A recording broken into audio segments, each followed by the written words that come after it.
नमस्ते दोस्तों, स्वागत है आपका हमारे एक नए एपिसोड में। तो दोस्तों, जो आज का हमारा एपिसोड है वो एपिसोड बहुत ज़्यादा लेट हो चुका है और इसके लिए हम आपसे बहुत ज़्यादा माफ़ी भी चाहते हैं। और दोस्तों, हमारा एपिसोड लेट होने का ये कारण है कि हमारे आसपास जो कोविड की सिचुएशन है वो सिचुएशन बहुत ज़्यादा ख़राब चल रही है, जिसके कारण हमें अपने आसपास के लोगों का ना सिर्फ ध्यान रखना पड़ रहा है बल्कि हम लोग मिलकर जो सरकारों की मेडिकल टीम है, इन टीमों के साथ जो घर घर और जो आंगनबाड़ी केंद्र है, इन आंगनबाड़ी केंद्रों में वैक्सीनेशन काम में सहयोग कर रहे हैं। और इसी कारण से जो हमारा एपिसोड है वो थोड़ा लेट हो जा रहा है। तो अब चलिए इस एपिसोड को शुरू कर लेते हैं। तो दोस्तों, आज जो हमारी पहली खबर होने वाली है वो हमारी पहली खबर पाकिस्तान से निकल के आ रही है। तो दोस्तों, आप लोगों ने एक खबर सुन ली होगी जिस खबर में यह दावा किया जा रहा है जो पाकिस्तान है उसने न सिर्फ पीओके को पूरी तरीके से एक अलग देश घोषित कर दिया बल्कि जो उसके कुछ वीडियो से वही वायरल हो रहे हैं, जिसमें कुछ लोग पाकिस्तान द्वारा बनाए गए अवैध और नकली झंडे को पीओके में लहरा रहे हैं। और आपको बता दें कि जो ये पाकिस्तान द्वारा दावा किया जा रहा है ये दावा पूरी तरीके से गलत है, क्योंकि अभी कुछ समय पहले ही खबर निकल गई है कि जो इमरान खान है इन्होंने करीब 350 अरब पाकिस्तानी रुपए गिलगित बाल्टिस्तान के विकास कार्य के लिए जमा किए हैं। और आप सब लोगों को पता है कि इमरान खान द्वारा जो फंड इकट्ठा किया गया है ये फंड गिलगित बाल्टिस्तान की सरकार के पास जाता है या फिर वहाँ के आतंकवादियों के पास जाता है।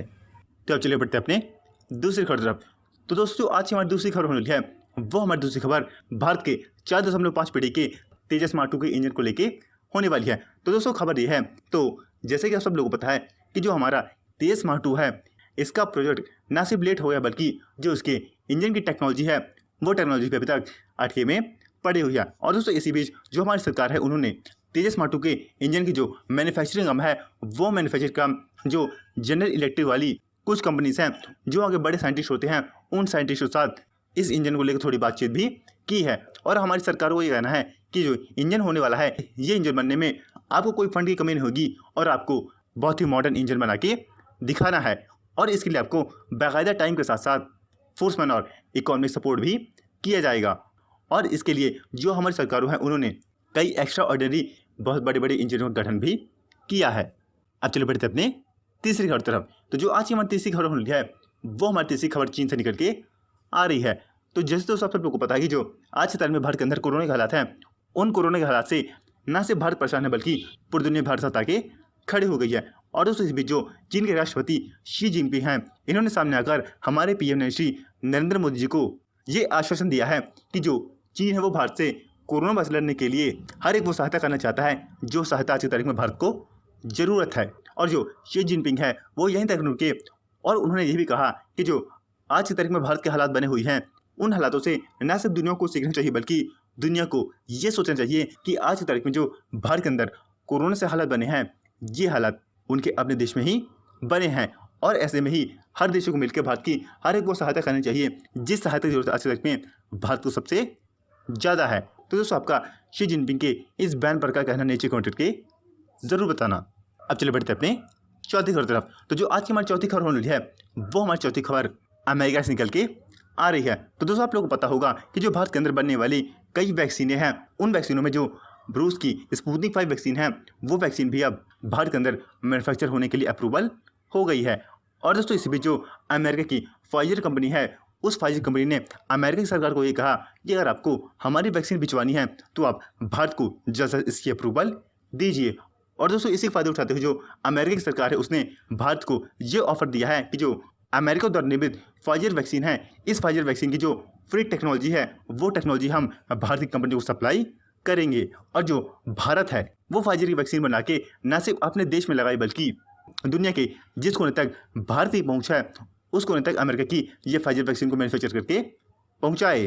तो दोस्तों, आपका अमेरिका की इस दोगली नीति पर का कारण नीचे कमेंट करके ज़रूर बताना। आप चलो बढ़ते अपने आखिरी खबर तरफ। तो जो आज की हमारी आखिरी खबर होने वाली है वो हमारी आखिरी खबर अमेरिका और भारत से निकल के आ रही है। तो दोस्तों, आप लोगों को पता होगा कि आज से करीब कुछ सालों पहले जब डोनाल्ड ट्रंप का कार्यकाल चल रहा था तब के समय जो भारत है वो अमेरिका से P-8I नाम का एंटी सबमरीन वेलफेयर सिस्टम खरीदना चाहता था और भारत ये चाहता था कि जो इस विमान की डील है वो जल्द से जल्द हो जानी चाहिए। और आपको बता दें कि ये जो विमान है ये विमान आज के टाइम भारत के पास करीब करीब 6 से लेके 9 की मात्रा में उपलब्ध है। और जो भारत है वो इस एयरक्राफ्ट से न सिर्फ सबमरीन को ट्रैक करता है बल्कि जो दुनिया के हर एयरक्राफ्ट में हलचल होती है उन हलचल को भी इस एयरक्राफ्ट के जरिए कैप्चर करके उसका पता लगाया जा सकता है। और जो भारत है वो इसका पूरा फ़ायदा भी उठा रहा था। और दोस्तों अब कुछ समय पहले ये खबर निकल गई है कि जो अमेरिकी कांग्रेस है उसने ये P-8I नाम के 6 विमानों को एक्सपोर्ट करने की पूरी तरीके से मंजूरी दे दी है।